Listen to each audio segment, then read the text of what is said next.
Thank you, Mr. Chairman, and I want to thank Mr.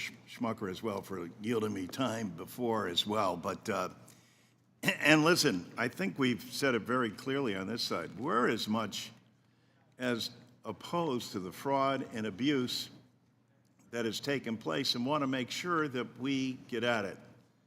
But can you imagine if it wasn't Mr. Musk, the Democratic one, and we appointed David Rubenstein, who Mr. Trump just got rid of, to say, you know, we're putting you in charge of finding $2 trillion. Well, I don't know, people are going to want to look at my credentials and see what I have. Don't worry. We're going to put you outside of the governmental process. You won't have to go through Senate confirmation. You will not have to disclose where your money is. In fact, you won't even have to disclose any of your governmental contract.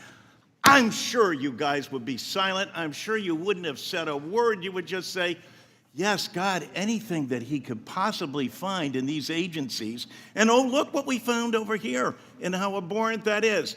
That clearly justifies the fact that it's the billionaire class that we need running this country. There is no need for a United States Congress and individuals charged with the responsibility by their constituents.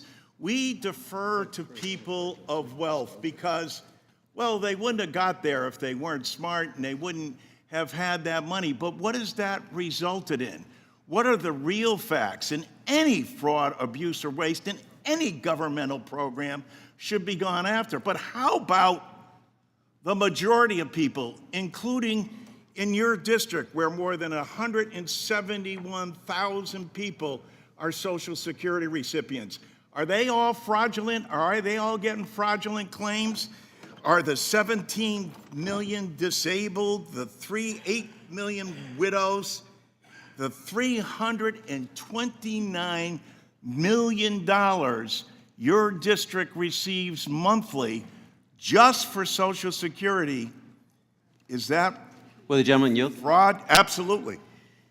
So that's absurd to equate what I'm saying with the benefits that the 100, I don't know if it's 171,000, your number, I don't know that offhand, but we're talking about benefits.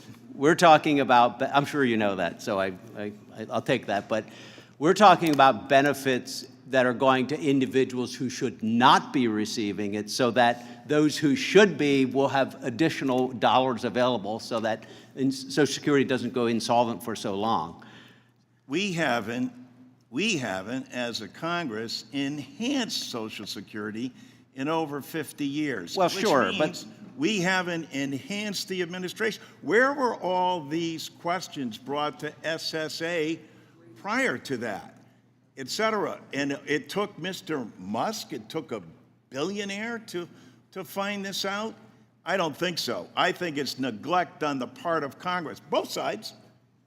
But for God's sake, we owe it to the American people to say, it's the United States Congress's responsibility, not someone outside of Congress given a task to find $2 trillion.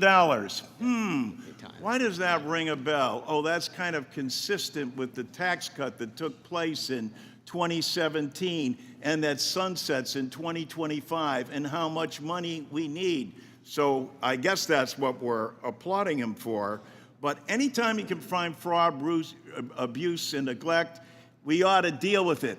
But how you find it and what you authorize people and the lack of accountability is not what a democracy and a republic is all about. That's our concern.